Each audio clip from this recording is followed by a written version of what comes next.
If you're ready to take your friend's money, you're watching the correct video. In this video, we'll not only be talking about how to play poker, but how to calculate your odds and give yourself the best chance to win. Now this seems like a complicated task for many, but truly it's very simple. We're going to be using the rules of 2s and 4s. It's where you take your outs and you multiply them by 4 on the turn and 2 on the river. First, let's talk about the game of poker. This game is Texas Hold'em. In Texas Hold'em, there's antes, 5 and 10 cents for us right now. If we want to play, we need to call the other hand, so we need to put in 10 cents to match the pot. Now, we're ready to play. Once all the antes are out there and the betting for the first round has stopped, that's when we're ready for the flop. That's when the dealer discards one card and then flips over 3. And then the real betting begins.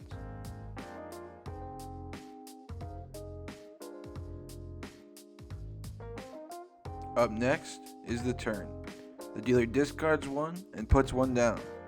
And then more betting.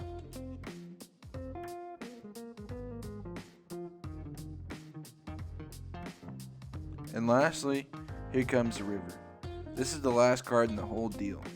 The dealer discards one and lays one down. And then the final round of betting begins. On the last round of betting, we checked around.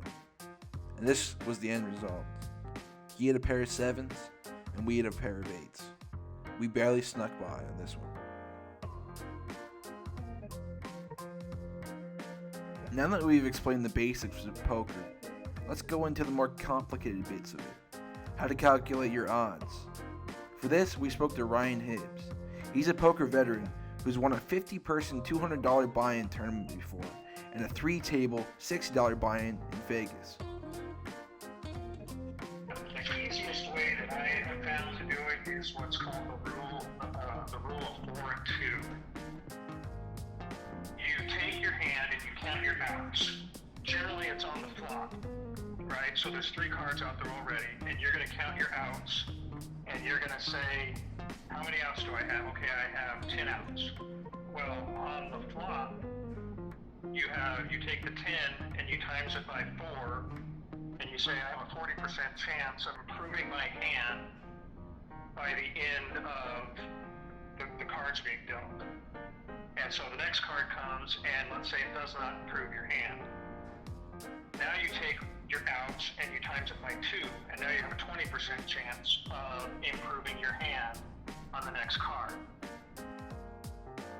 If you want to play strictly by the math, then yeah, you need to calculate your pot odds and compare that to your odds of making your hand to know if you're making a good call or not.